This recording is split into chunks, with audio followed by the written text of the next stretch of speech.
சாதிவாரி கணக்கெடுப்பை நடத்த வேண்டும் என்று தொடர்ச்சியாக நாம் தமிழர் கட்சி இந்த அரசாங்கத்திடம் கோரிக்கை வைத்து வருகிறோம். இந்த சாதிவாரி கணக்கெடுப்பு எதற்காக?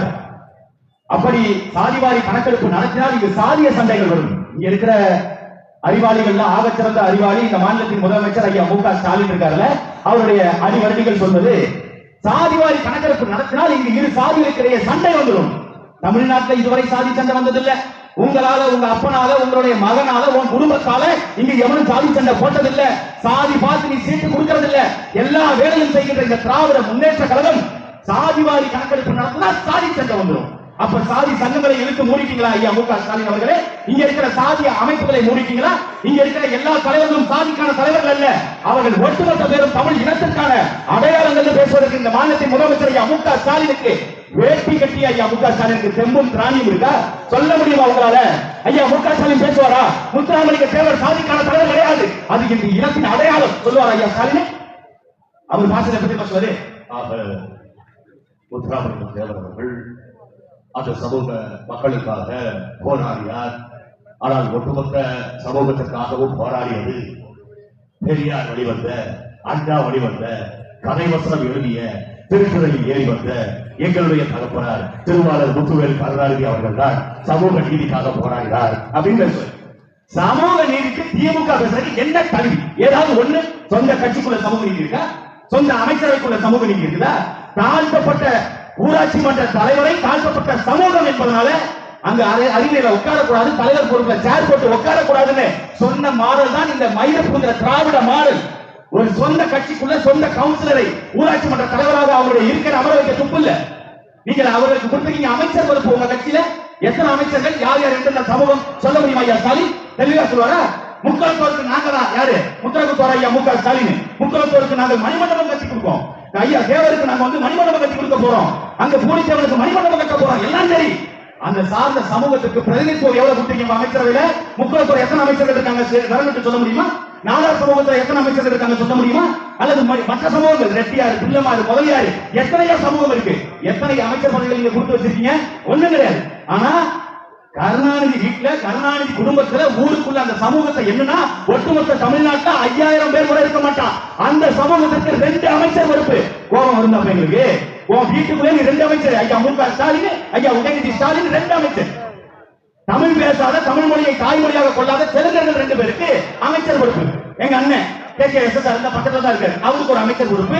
அங்கிட்டு எங்க ஐயா KM நேரு, அவங்க 2 பேரும் ஒரே சமூகம். ரெட்டியார் சங்க மாநாட்டில் போய் பேசிட்டு இருக்காங்க. ரெட்டியார் சங்க மாநாட்டில் போய் அமைச்சர் பேசிட்டு வருவாரு. ஆனா திமுக சமூக நீதியை பெற்றுக் கொடுக்கணும்னு சொன்னா இந்த கேப்ப வந்து சொல்லுவாங்கல்ல, ஒரு பழமொழி, கேட்கிறவன் கேப்பல கேப்பல மெய் பண்ணிங்க. அதுபோல தமிழ்நாட்டு மக்களை முட்டாளாக்கி சமூக நீதியை நாங்கள் தான் பெற்றுக் கொடுக்கிறோம். சாதிவாரி கணக்கெடுப்பை இவர்கள் நடத்தாமல் இருப்பதற்கு இதுதான் முக்கியமான காரணம். நீங்க ஒண்ணு இல்ல, நாங்க ஒண்ணே ஒண்ணு கேட்கிறோம். இங்கு எல்லாத்தையும் எண்ணிட முடியுது. யாரு?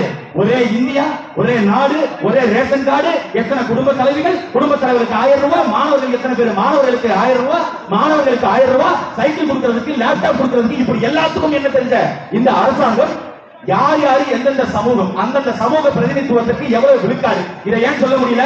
கேட்டா சொல்லுவாங்க அதுதான் ஏற்கனவே இடஒதுக்கீடு கொடுத்திருக்கேங்க.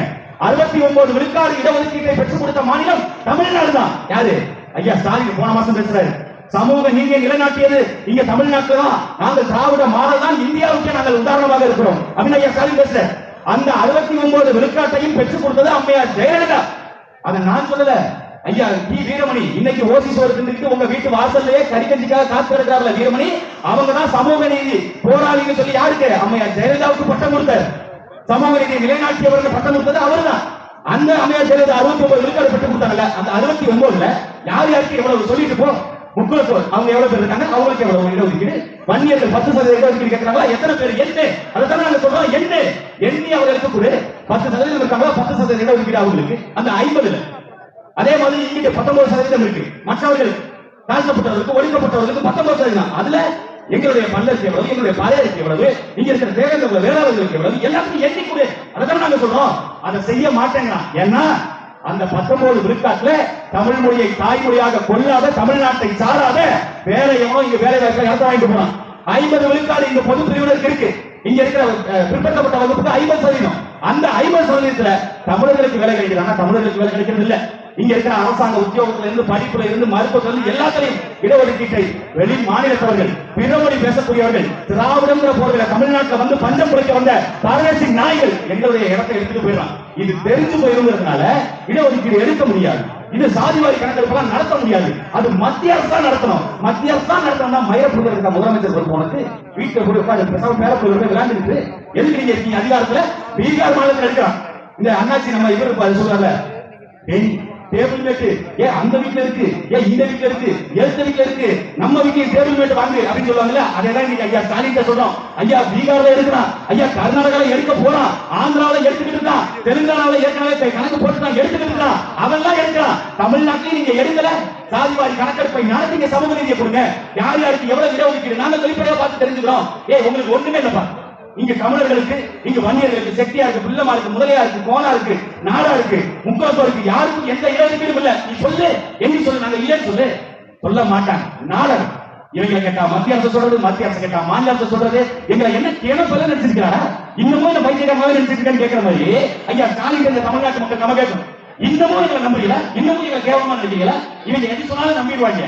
அதுல நீங்க பாக்குறேன் பேருந்துல போட்டுருக்காங்க மகளிர் விடியல் பயணமா. எந்த ஊருக்கு போகுது, ஊருக்கு பஸ் போகுதுங்கிற போர்டு போட்டா பார்த்திருப்போம். இப்ப என்னன்னா விளம்பரம். இந்த விளம்பர அறிவிப்பு இருக்குல்ல, கடந்த 1-2 ஆண்டுகள்ல மட்டும் கிட்டத்தட்ட 300 கோடி ரூபாய்க்கு விளம்பரத்துக்கு மட்டும் தமிழக அரசு செலவு செஞ்சது. பாருங்க 300 கோடி வெட்டு விளம்பரத்துக்கு. ஸ்டாலின் படத்தை போட்டு, உதயநிதி ஸ்டாலின் படத்தை போட்டு, அங்க இருக்கிற அமைச்சர்களுடைய பணத்தை போட்டு விடியல் பயணம், அந்த பயணம், இந்த பயணம், இல்லத்தரசிகளுக்கு 1000 ரூபாய், அது இல்லாம மாணவர்களுக்கு இலவசமா நாங்க பேருந்து வசதி செஞ்சு கொடுக்குறோம், அவங்களுக்கு லேப்டாப் கொடுக்குறோம், மிக்சி கொடுக்குறோம், கிரைண்டர் கொடுக்குறோம். இதெல்லாம் மக்களுக்கு கொடுத்தா தெரியும்ல, மக்களுக்கு போய் சொன்னா மக்களுக்கு தெரியும்ல. அதை செய்ய மாட்டான் விளம்பரத்துக்கு. இதுல மோடியை சொல்றாங்க. அவரு பாருங்க 10 ஆண்டுகள்ல 900 கோடி ரூபாய்க்கு அவர் விளம்பரத்துக்கு செலவு பண்ணிருக்காரு.